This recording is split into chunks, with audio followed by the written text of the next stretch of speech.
Welcome to the Cinch SPFL Scottish Football Roundup, with all the latest action from the Cinch Championship, League 1 and League 2.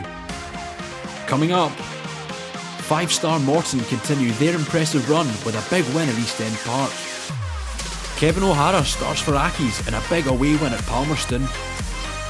And Elgin City pick up another 3 points at home as they defeat East Fife.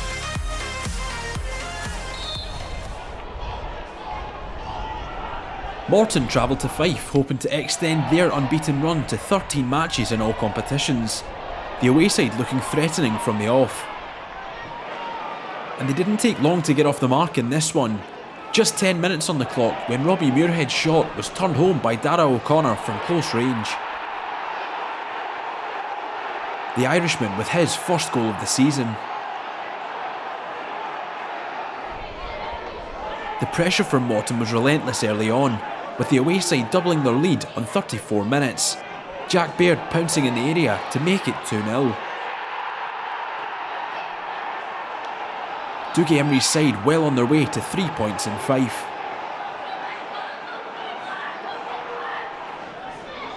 The Pars had a huge chance to pull one back soon after, but Owen Moffat was unable to convert. Into the second half, and Morton reassumed control, Robbie Crawford going close to making it 3-0 with this effort. But the third goal didn't take too long to arrive. A free kick floated into the area on 51 minutes, with Dunfermline unable to clear their lines and O'Connor there to pounce.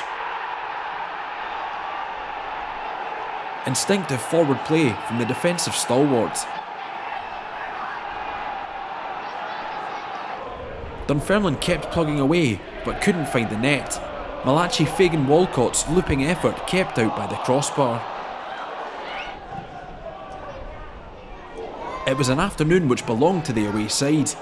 Morton adding a fourth goal in the 57th minute when Baird tapped home his second of the game. 2 goals apiece for 2 of Morton's central defenders.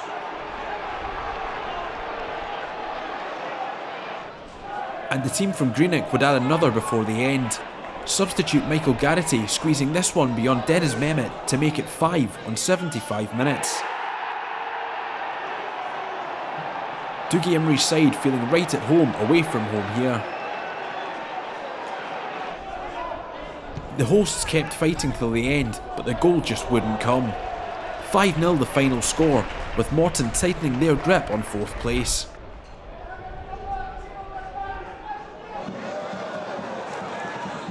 It didn't take long for the opening goal to come at Somerset Park on Saturday, 2 minutes to be precise. Jamie Murphy's curling free kick catching Dundee United goalkeeper Jack Walton off guard. The home side continued to look bright in the early going. Anton Dowd's denied by a crucial save from Walton. And the away side had a big chance to level things up just moments later. Louis Moult unable to find a way past Charlie Albinson. The Terrors continued to create chances in the first half. Glenn Middleton's dangerous ball just evading the oncoming Moult here. Tensions began to flare at Somerset after this Middleton challenge on Ayres George Stanger.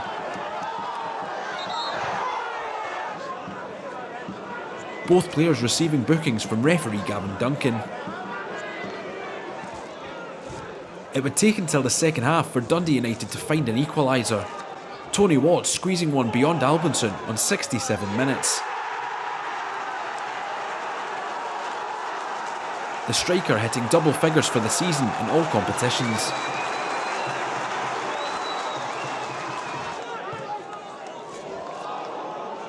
And having levelled things up, the away side pushed for another. Former Ayr midfielder Ross Docherty coming back to bite his former club in the 82nd minute. A huge moment for the Dundee United skipper.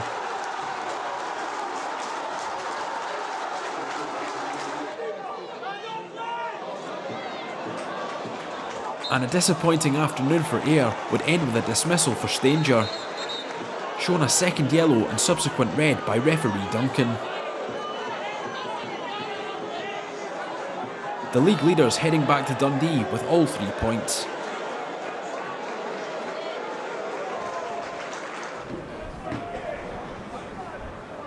Queen's Park travelled north, aiming for back-to-back away wins in the league. Alex Bannon's header almost giving the visitors an early lead. Alex Samuel has been excellent in his early appearances for the Cali Jags, the Welshman again looking bright in the opening exchanges. The hosts had most of the attacking play in the first half, Charlie Gilmore going close to a spectacular opener with this strike. Nathan Shaw was next to have a pop for Cali, the winger's shot giving Callum Ferry something to think about in the Queen's Park net. The game's opening goal would take until the second half to arrive. Dom Thomas creating space for himself on 50 minutes and beating Mark Ridgers at his near post. A captain's goal from the Queen's Park skipper. Cali pressed for a quick-fire response. A strong header from Samuel, just too central to trouble Ferry. Despite being behind, Cali were the team creating more chances. New signing Cammy Kerr, the next to ask questions of the Queen's Park stopper. The home side kept on pushing right till the very end, but were unable to put the finishing touch on some well-worked opportunities. Queen's Park heading back to Glasgow with the points in the bag.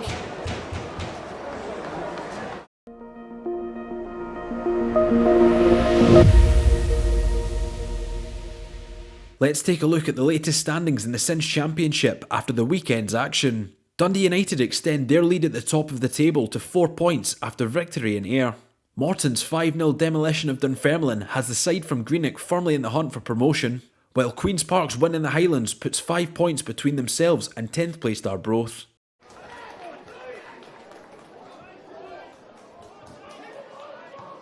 Queens welcomed Accies to Palmerston, with the hosts aiming to boost their playoff hopes. Kyle Doherty with an early chance for the hosts, but denied by Jamie Smith.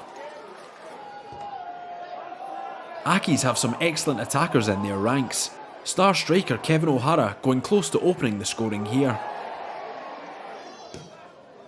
And O'Hara would go closer still shortly after, the crossbar coming to Queen of the South's aid this time round. Into the second period and both sides still pushing hard for an opener. Doherty having a go from the edge of the box, but again kept out by Smith. But it would be the away side who would break the deadlock on 57 minutes. Lewis Smith capitalising on a mistake from Gordon Bottrell to make it 1-0. Smith scoring for the first time since mid-December. Jake Hastie has added competition to Accies' attacking options, the woodwork denying the former Motherwell man his first goal for the club.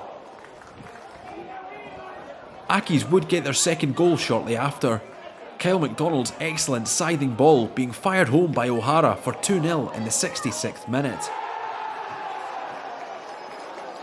The striker continuing his scoring hot streak, 5 goals in his last 5 appearances. From here, Accies ramped up the pressure. Hastie kept out by the woodwork once again.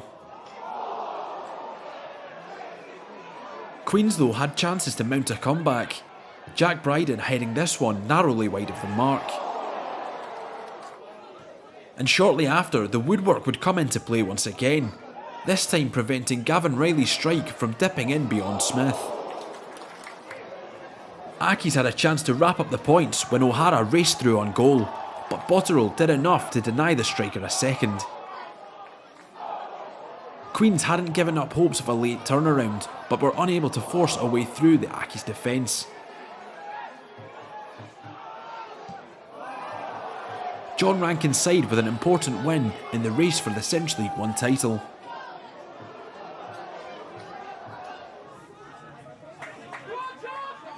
Annan welcomed the Wasps to Gala Bank on Saturday afternoon. The home side's early attacking play bearing fruit in the 4th minute when Aidan Smith opened the scoring. Goals in back-to-back games for Annan's number 9. But Annan's lead wouldn't last long. 16 minutes on the clock when Bobby Wales forced home an equaliser for Andy Graham's Wasps. The Kilmarnock loanee looking sharp once again.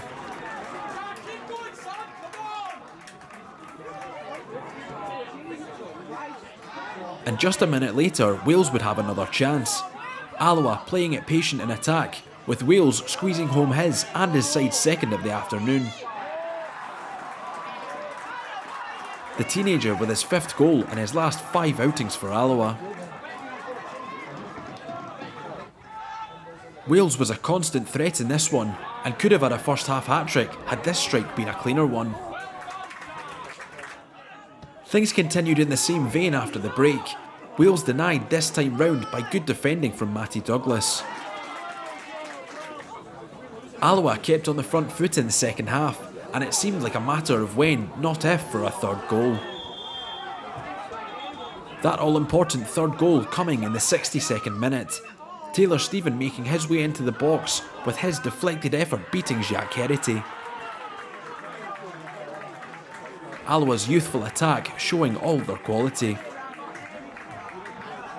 There were chances for Annan to score late on. Smith with a free kick kept out by a flying PJ Morrison save. Annan's best chance though coming in the 89th minute, when referee Colin White awarded the hosts a late penalty kick.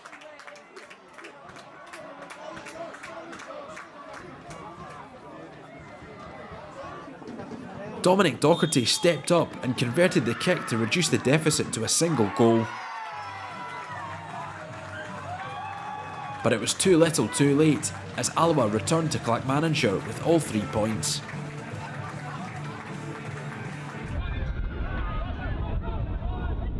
Two sides with playoff aspirations faced off at Forth Bank. Jack Leach going close to an early goal for the Beanos, but seeing his effort bounce over the crossbar. Blair Curry has been one of the standout keepers in League One this season. He had to be on his toes to keep out this deflected strike from Blair Ewell. It was end to end early on, but Stirling were handed a great opportunity to open the scoring on 37 minutes, when referee Ian Snedden awarded the hosts a spot kick. One which was expertly dispatched by Dale Carrick to make it 1-0 to the Beanos.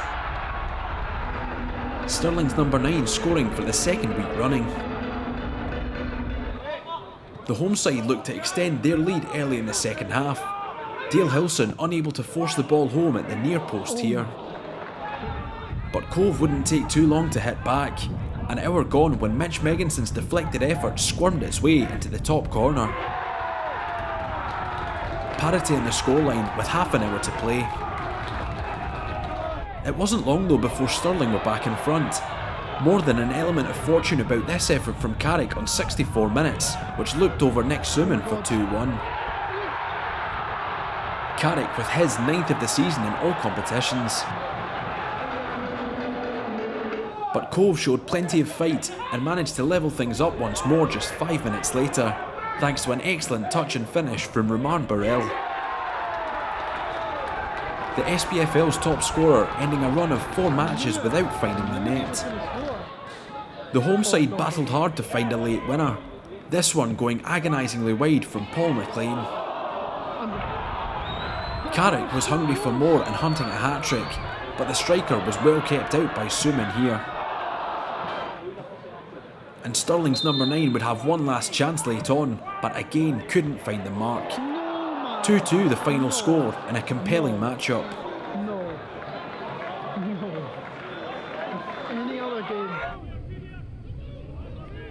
Michael Tidzer's side aimed to find their first win since November in the capital city.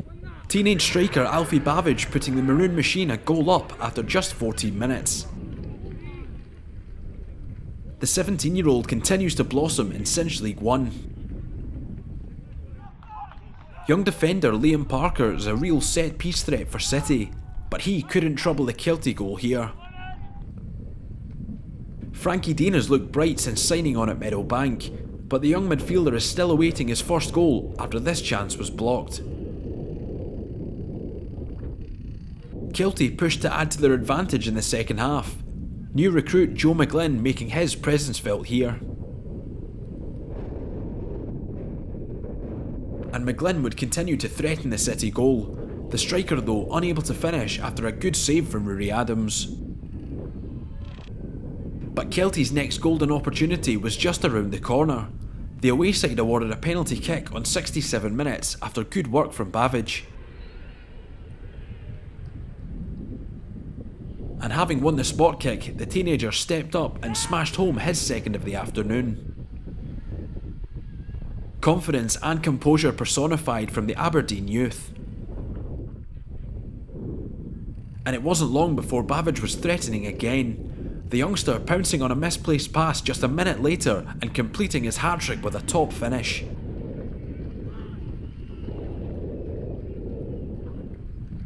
A first senior hat-trick for an exciting attacking talent. City kept battling for a reply, with Ollie McDonald's free kick attempt going closest. But the afternoon and the match ball belonged to Kelty's teenage superstar.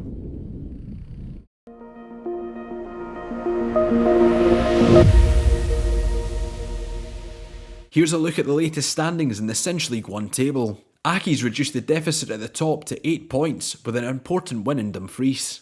Alloa strengthened their playoff credentials with an away win at Gallowbank, while victory at Meadowbank moves Kelty Hearts up to 6th place. Debut against Elgin rather than against Rangers in the Cup, which is probably a wise decision from Stevie Farrell.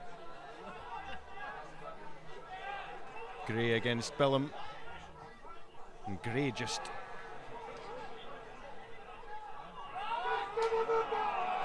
really excellent defensive work from Tony Wallace, and he's released Ruth.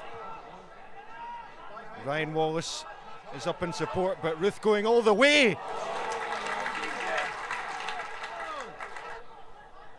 Something's going to come off for the young forward, and that wasn't too far away.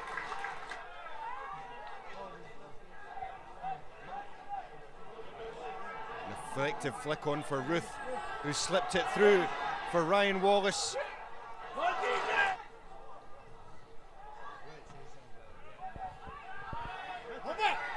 And Anderson takes it down and hits the bar. Really just coming to the game really quickly. Even to take the ball down in this weather is amazing, but here's Anderson again, and it's just wide. This yellow card for Blair. And he tries to go for the near post, and it's down to Taylor. Into the back of the net. We said they'd made an impact. Boy, have they made an impact. In all competitions against Dumbarton. In the 165th meeting between the two. And Ryan Blair could be in trouble here. And he's going to go as Ryan Blair for the foul on Anderson. And two number 12s collide. Healy with the ball in. Here's Hilton.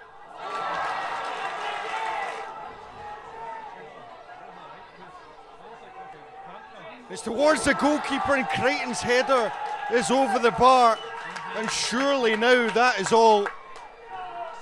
As Liam Scullion heads it forward, looking for Jordan Allen, beats his man well. Number 99 for Clyde, Jordan Allen, cuts it back to Scullion!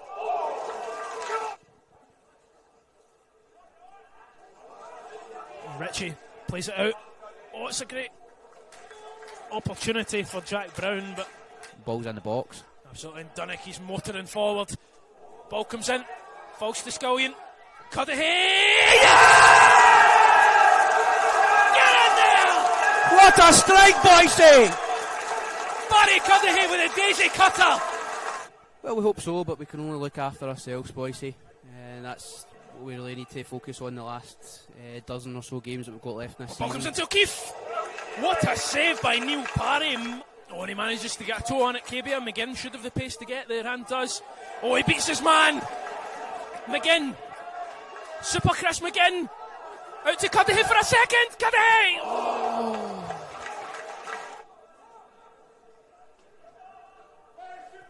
Ball round the corner for McAllister. Got to watch the link-up play to Ritchie. That's well wide the Parry's left-hand side. Can Clyde hold on to the 3 points or throw it away at the death? Alfie Stewart in. Penalty, Peterhead. McAllister versus Parry. McAllister.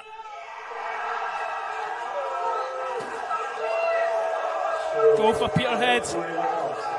Rory McAllister.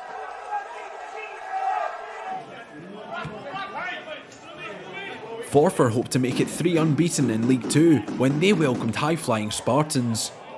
The hosts getting off to a flyer, with Thomas Brindley opening the scoring after just 3 minutes. The fullback strike clipping the crossbar and beating Blair Carswell in the Spartans' net. Forfar kept on the front foot early on, Stuart Morrison's header going close to making it 2-0. Spartans would begin to spark into life after the break, Cammy Russell having a crack from range but firing over the top. Russell was spearheading many of Spartans' attacks in this one, but found his efforts limited to shots from distance. Spartans' best chance of the game would come for substitute Sam Newman, but his header went straight into the gloves of Mark McCallum. Forfar had chances to make it 2 late on. Josh Skelly well saved by Spartans keeper Carswell here.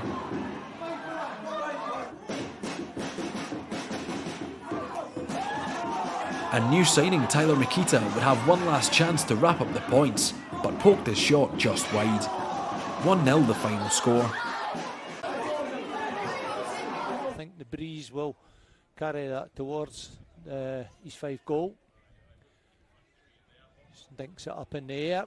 It's a good header by Schiavone and up in the air by Walls. It's Gallagher heads it forward. It breaks off Newtown, but there was a shout and the shot from Draper. It's a good long throw, and it's blocked, and McManus gets it away, but it's going to be picked up by Cameron. He just returns it into the box. There's a header by Jones, and that's behind. It's got Newton with Golding, but he gets that back to Dolzanski. Walls lays it inside for Kieran Miller, and Miller, but well, East Fife's first attempt on goal really. It's Taylor. That's a great free kick and a good save by Alan Fleming, and he gets away from him and gets the ball in, and it's McManus with the header. I couldn't quite see who it was. There's Draper. Oh, it's off the post, and it's a goal. It's a goal by Cameron.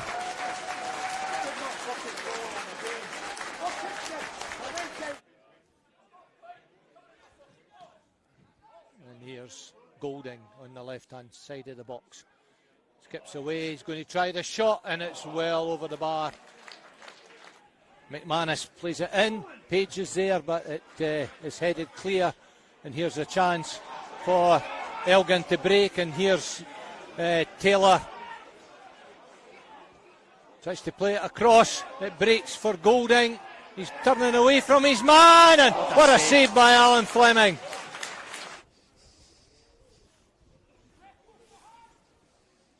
That's gets Austin. Great save by McHale. Great save. East Fife's first real chance of the game. Diving header from Nathan Austin, and a fine save by Thomas McHale.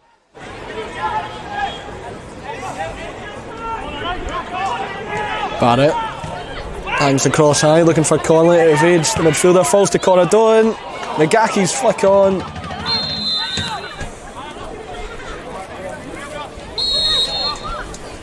Grant sizing it up, goes low and steers that one wide of Paddy Martin's goal. Connolly turns away from the ball when contested by two Stranraer players. Corradon does lose out. A chance to threaten here with Ekrapont, spins onto his left. That's a fantastic flying save.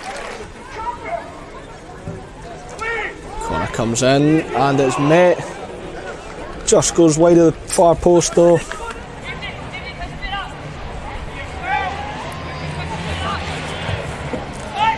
Corner in, and Kerr Young. Connolly does well to find Connor Doan. Holds it up. And that one's misjudged, and Angus Mailer's in behind here. And Angus Mailer steered it wide of the mark. Chance for Grant to cross. And it's well saved by Paddy Martin at the front post.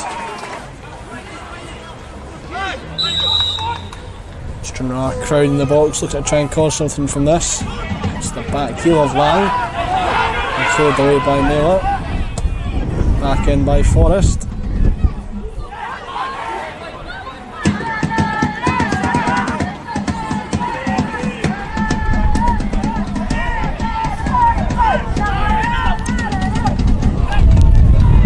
Forrest cross, headed down, and it's comfortable save for Paddy Martin in the end.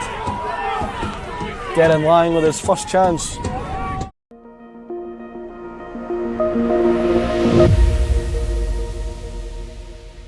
Here's how things stand in Cinch League 2 after another busy weekend. Stenhousemuir assumed a 15-point lead at the top thanks to their win over Dumbarton. Forfar are up to 7th place thanks to an important home win over Spartans, while Elgin City leapfrogged Stranraer into 8th thanks to another win at Borough Briggs.